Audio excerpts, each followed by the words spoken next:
السلام علیکم ورحمۃ اللہ تعالی وبرکاتہ۔ کیسے ہیں ناظرین؟ آپ تمام بھائی خیر عافیت سے ہوں گے اور دعا کرتے ہیں کہ اللہ پاک آپ سب کو سلامت رکھے، خوش رکھے، شاد و آباد رکھے، دونوں جہان کی دولتوں سے مالا مال فرمائے۔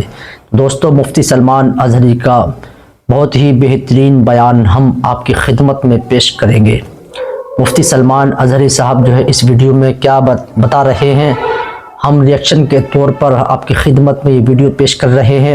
آپ سے گزارش ہے کہ اگر پہلی بار چینل پر تشریف لے کر کے آئے ہیں تو چینل کو سبسکرائب کریں، ویڈیو کو لائک اور اینڈ شیئر کریں۔ چلیے بیان شروع۔ روزہ رکھنے سے پہلے آج نیت یہی کریں کہ مولا تعالیٰ یہ روزہ میرے تمام برے اعمال کے لیے کفارہ ہو جائے، بے شک یہ ڈھال بن جائے۔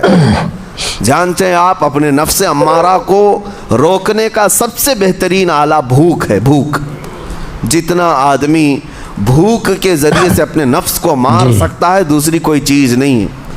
آپ دیکھیں اس رمضان المبارک میں بہت ساری حلال چیزیں آپ کو حرام کر دی گئی ہیں، جی ماشاءاللہ ماشاءاللہ۔ یعنی سحری سے لے کر افطاری تک۔ میں یہ نہیں کہہ رہا کہ شراب پینا حرام ہے، نشہ کرنا حرام ہے، وہ تو پوری زندگی بھر حرام ہے، لیکن آپ کو چاول روٹی تو حلال ہے نا، سبزے جی بے شک، سیب پھل فروٹ تو حلال ہے، لیکن یہ حلال چیزیں بھی اللہ نے آپ پر حرام رکھی ہیں، روزے کے عالم میں نہیں کھا سکتے۔ سنیں دوستو، سحری سے لے کر افطار تک یہ حلال لقمے، پانی تو حلال ہے، پاک ہے، لیکن آپ کے لیے روزے کے عالم میں حرام ہے۔ اسی طرح شادی شدہ مرد اپنی عورت کے ساتھ زندگی بھر کبھی بھی جمع کر سکتا ہے، رات میں سو سکتا ہے، لیکن حالت روزہ میں وہ حلال کام بھی حرام ہے، حلال کام بھی حرام ہے۔ اپنی عورت سے جمع کرنا حالت روزہ میں کیوں روکا گیا؟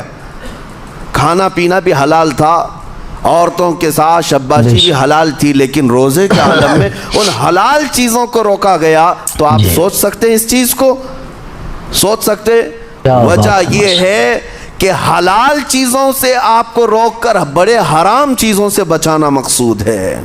آج اگر اپنے آپ میں اتنا کنٹرول کر لے جاؤ کہ چند حلال چیزوں سے دن بھر بچ سکتے ہو، انشاءاللہ رمضان کے بعد بڑی حرام چیزوں سے بھی اللہ آپ کو محفوظ رکھے گا۔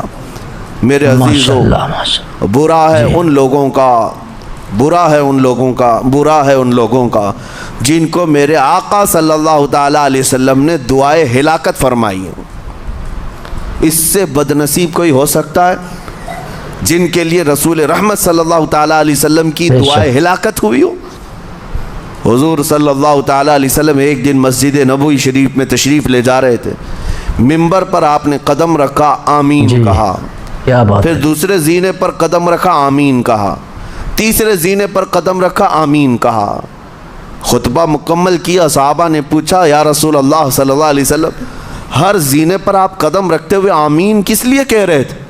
سنو، رسول پاک صلی اللہ علیہ وسلم ارشاد فرماتے ہیں کہ میں جب پہلے زینے پر قدم رکھا تو سید الملائکہ جبرائیل امین آئے اور دعا کرنے لگے۔ کیا دعا کیا؟ یوں کہا، یا رسول اللہ صلی اللہ علیہ وسلم، وہ شخص ہلاک و برباد ہو جائے جو آپ کا نام سنے اور پھر اس کے بعد درود نہ بھیجے۔ حضور فرماتے میں نے آمین کہا۔ حضور کا نام سنتے ہی آپ کی زبانوں پر درود آ جانا چاہیے، اللہم صلی علی سیدنا محمد وآلہ وصحبہ وبارک وسلم۔ میرے آقا فرماتے ہیں دوسرے زینے پر قدم رکھا تو جبرائیل امین نے یوں کہا، یا رسول اللہ صلی اللہ علیہ وسلم، وہ شخص ہلاک و برباد ہو جائے جو زندگی میں اپنے ماں اور باپ میں سے کسی ایک کے بڑھاپے کو پایا اور ان کی خدمت کر کے جنت نہیں حاصل کر سکا بلکہ ان کو ایسے ہی چھوڑے رکھا، ایسا شخص برباد ہو جائے۔ حضور فرماتے میں نے آمین کہا۔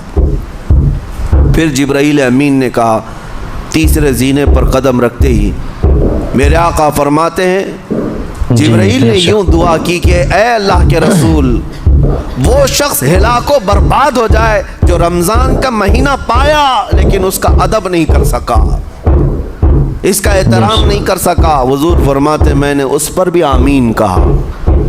جس کی ہلاکت کے لیے جبرائیل امین دعا کر رہے ہوں اور اس دعا پر سید الانبیاء آمین کہہ رہے ہوں،